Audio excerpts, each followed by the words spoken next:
Here we go. All right, everybody. Stocks by the numbers. Welcome back. Wanted to do a really quick update on SoundHound. I just wanted to go over some technicals. Also, the company filed its 10K.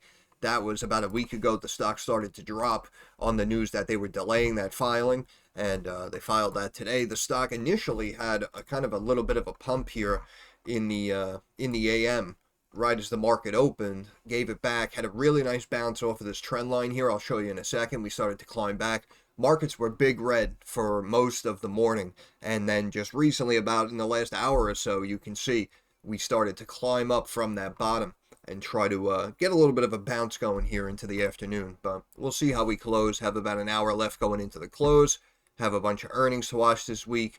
But SoundHound looking pretty good, pulling back. Whoa, pulling back to our trend line. No, that's not lined up. I gotta go like here. There we go. Okay, so these were the lows, if you recall. I drew out these trend lines all the way back here from first week of February 24, about 1 year ago, all the way up here, touching these bottoms in November of 24. And then you can see, obviously, this other trend line coming up across just slightly above that. But you can see how the stock perfectly came down almost right to that trend line. And now we have a little bounce. And again, if we zoom in, this is what it looks like on the daily. Look at that, perfectly right down there. Hung out for a minute or two, and then that's where the big bounce came from. So in my opinion, that's going to be the key level to watch, obviously, because if we were to extend these other trend lines cutting down across and downward, that would obviously meet up down here at like 7, yeah, maybe like 760 and change. This one would come down here to just about 7, maybe slightly sub 7. And if we look at stock charts as well, you can see that we're bouncing right off of some moving averages. And we can see here on the daily, the RSI is about 35, right near that benchmark, but not technically at it. So the bounce doesn't, quote unquote, have to come tomorrow, if you will. And we pulled back. We can see the 200-day moving average here at 830. The stock technically bounced off of that, hit a low of 820, essentially right at that trend line, bounced up, got back above the 200-day moving average. What concerns me is the fact that this MACD, it might be hard to see here, but this MACD technically just crossed to the downside, and we're kind of having this up and down day today, but it doesn't look like it'll be strong enough to cross back to the upside, unless some big buying comes in here in the last hour and we have a big market pump. We can see the S&P, NASDAQ green now, down might follow suit, so the markets might want to close up for the day, but again, I don't know if that'll be enough for SoundHound to cross back to the upside, because I do still think it drops back down and hangs out at this trend line. And this was the sell-off that I was expecting back here, if you recall, when I was doing updates on SoundHound over the weeks, over the months. But apparently it took a long time for the markets to kind of top out and then start to sell off on some recent news. I know people are citing, well, it's because of the tariffs and whatnot. In my opinion, just like we knew, right? Even when people saw that Trump was potentially going to be the next president, the economists were already on it, right? All the stock guys. And they were already asking all the analysts, all the hedge fund managers, oh, if Trump comes in, he's going to enact some tariffs. What do you think about that? How do you think market's going to react? Everyone kind of knew that it was going to be very similar to what we saw almost back in 2016. Right? It was rocky for the first couple of months. You didn't immediately see the result. And then after 4 years, what was everyone on the street saying over the last couple of years? They were saying they missed Trump. Under Trump, he got things going. I had more money in my account. Everything was better. So that's why, in my opinion, chances are it's probably going to go down the same path. But this was what I was kind of just alerting everyone to as the markets continued to climb over the years. And now we got past the election, we got Trump in, and I feel that even if some of the moves made are going to strengthen us as a country, it may kind of toss us some of this volatility as we're seeing now over the last couple of days. The problem is it might last the next 6 to 12 months. So just make sure you're strapped in. Hopefully no one's too overexposed. And of course, you guys are following all of those investment rules, like the 10% rule. You really shouldn't have more than 10% of your account in one position. Implement some mental stop losses or some actual stop losses if you feel more comfortable having them set. And of course, always keep some cash on hand. In my opinion, that's the way to play it. You should have probably, I'd say 10-20% cash on hand. And it's for days like today when we bring a stock down. You know, something like SoundHound, you were watching them maybe at 13, 14. Now it's almost half that, right? So if you have no cash on hand, this sucks. And you're just sitting and waiting. But if you can position yourself correctly, you keep a little cash on hand, all of a sudden you have a trending name like this pulling back to a key level. Maybe you want to take a nibble here. But in my opinion, you really do have to watch this trend line. Looks like just about maybe like 830, 8.25, which again is right at that 200-day moving average. And if we break that, I was looking at another trend line at around 7. You could see the bottom Bollinger Bands in the very low 7s. So that could potentially be the next stop. Let's switch over to the weekly real quick. You can see RSI on the weekly time frame still up here at 44.5. Right? And that was topped out for quite some time on that squeeze there in the short term. So this can definitely continue to bleed over the next 2, 3, 4 weeks if it wants to. And you can see the 50-day moving average, 803. So we kind of have a trend line at around 8. We have another moving average at the very low 8s. We have the break potentially with another trend line and bottom Bollinger Band at the low 7s. So you may potentially see that drop into the low 7s, in my opinion. Something to keep an eye on. If it does happen to really start to drop, and, you know, this was a pretty hot stock that people felt, you know, they missed out on. So this is probably one that people are adding to and buying on the dips. So I'd say, in my opinion, it probably should hold kind of around this 7 level and have a bounce off of one of these trend lines.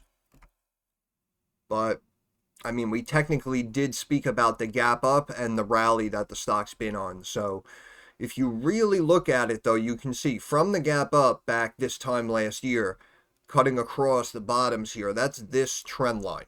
And if I extend that out for you, so there you go. So that could be potentially, and let me just extend these out for you as well. Start to extend some of these out. And again, that's why I love trend lines, right? Because I draw them out initially, and then as the stock moves, or I, you know, forget about a situation, and then someone 6 months later is like, oh, what's going on with that stock? Could we get an update? I'll come back and I can just extend some trend lines. And sometimes it lines up with where the stock currently is right now. So you can see, again, these are the top and the bottom of this triangle here after that pop up. But you can see if we do happen to break and come down, we're looking at about 760, right? Then you have a fib here at 754, and then you have a trend line here at about 718, 719. But if we break your kind of bottom support since the surge, really, is looking like in the 540s, maybe. Again, if it immediately comes down here, you can see 530, 540. If it takes its time, bounces around some trend lines, you might see it kind of around this fib. I want to say maybe 5.5, 560. But again, it could just kind of bounce and go sideways. And we could kind of meet up with the fib and the bottom support level simultaneously, if you will. But, of course, that remains to be seen. Again, the company recently had earnings miss on the EPS side. Nice beat on the revenue side, though. We saw estimates jump up into the 30 million range, and the company post 34.5 mil. And if we actually look at the 10K, revenue, almost 85 million, 85% increase compared to the year before. Gross profit, 41 million. Gross margin, 49%, down from 75%, from the year earlier. Decrease in gross margin mainly due to the acquisitions of Amelia, Sync3. Again, this is healthcare sector and automated restaurant, whatever it is, software for the kiosk drive-thrus, which included lower margin businesses, right? But again, we spoke about this. In my opinion, it's not necessarily about the margins or how much revenue that small acquisition is instantly going to make, because what it's going to do is it's just going to fuel them and have them able to keep expanding and grabbing that market share and grabbing those new clients, right? They're increasing that footprint. Loss from operations, 300 million, substantial increase from 68. This was largely due to increased operating expenses, including a 222.7 million change in the fair value of contingent acquisition liabilities. So essentially, it just got thrown out of whack, really, because of those acquisitions. Net loss for 24 was 350 million. Again, this was, so I mean, I guess if we strip that out, I mean, the loss was like 100 million and change, 120, 130 million, which is a big jump. But again, technically, I feel like the deals and the contracts and the eyes on them, I feel like the attention and the positives are going to start to seriously outpace these tick ups in negatives, whether we're talking about the net loss or, again, the gross profit. Service subscriptions, product royalties, monetization. The service subscription segment saw a significant increase, primarily in the Americas, driven by contributions from recent acquisitions. Americas performed well. EMEA also showed positive growth. Several innovative products, SoundHound Chat AI, which integrates generative AI for enhanced conversational capabilities and smart answering, a custom AI-powered voice assistant for handling phone calls. Okay, we're looking to continue to grow. Company expects its three-pillar business model to create a monetization flywheel, increasing adoption and integration of its platform. Which again was my original kind of thesis of the whole situation. The fact that they were slowly going to branch out, and before you know it, it was going to be in every sector, every device, the freaking appliances in your house. This software can literally go into anything and everything, technically. So that's why I'm still bullish on it and always kind of stayed on top of it, because in my eyes, the sky's kind of the limit here over the next several years for SoundHound. We raised some money, a couple of $100 million. Repaid $105 million of its term loan, $39.8 million of the Amelia debt, reducing debt obligations. Issued preferred stock, converted to common stock. New markets, enhances product offering. Advertising. Okay, SoundHound aims to improve its gross margins over the midterm as it integrates recent acquisitions and scales its business. So again, some people may look at the EPS misses as well and say, oh, they're not rolling on all cylinders yet. And I can kind of appreciate where you're coming from. But as we know, kind of in business with that variable business model, as the revenue starts to chunk in, it's going to overflow and spill over into those negatives, and it's going to slowly bring them up to flat or positivity, which of course is when the real fun begins. Okay, the company also anticipates further capital raising activities through at-the-market equity programs to support its strategic initiatives, right? So you could still hear of more offerings coming, which is why when I look at those lower trend lines, maybe down into like the 6s and that other trend line we were looking at, like 530, 5.5, I have a feeling, in my opinion, it breaks around that $8 trend line that I was showing you guys. And I think it does pull back actually into the 6s and the 5s. So, technically you can't get upset again, because if we really crunch the numbers, is it an up and comer? Do I personally like it over the next 3 years, 5 years? In my opinion, yeah, I do. I do really like it over the long term.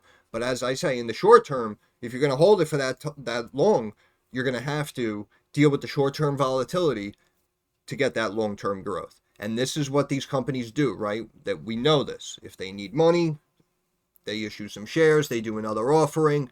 Boom. We just saw it with, what was another smaller company that just did an offering? MBOT, right? Remember MBOT, same thing. MBOT was, it started off, was off and running. Excuse me, I had so much coffee today. But it was up and running as soon as the ball dropped, and stock was up, 2 and change. They, almost got up to 3 or whatever it was. And then we got news of the offering, and they were doing offering, I think it was 165 or something, 172. I don't remember the exact price, my apologies. But you understand my point, right?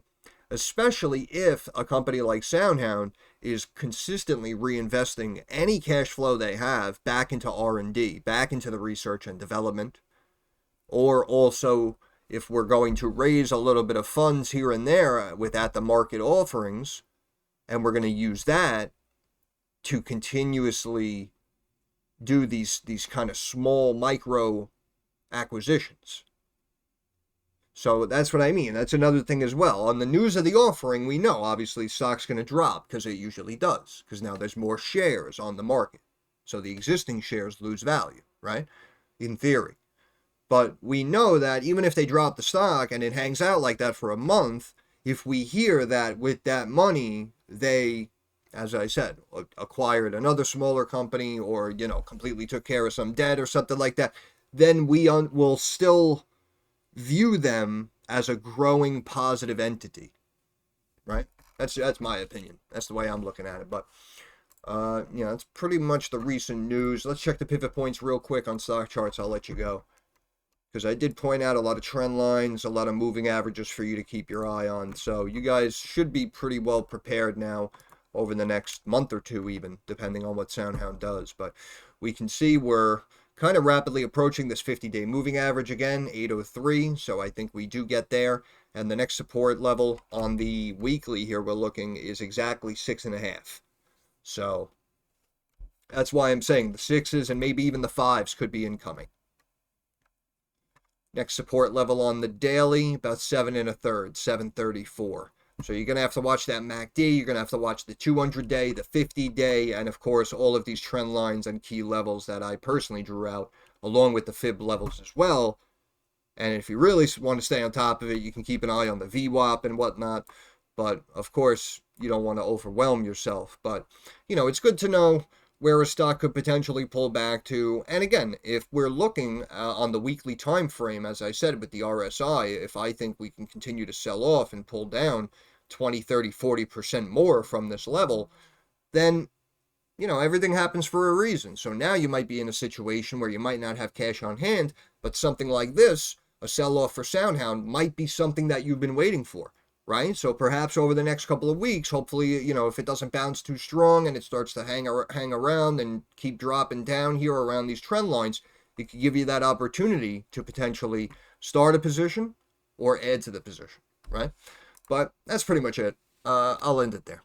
So once again, Stocks by the Numbers, I want to thank you for stopping by. If you have any questions, comments, or concerns, drop it down in the comment section. I'm usually pretty quick to reply. Thumbs up algorithm helps me get more eyes on the channel. And of course, subscribe to the channel. That is our handshake agreement. That is how you help me help you. But more importantly, moving forward, like I always say, I understand that markets are rocky, they're volatile, and they're uncertain. So I want to wish all of you success. I hope everyone makes a couple of dollars. Thank you for your time. Have a good day.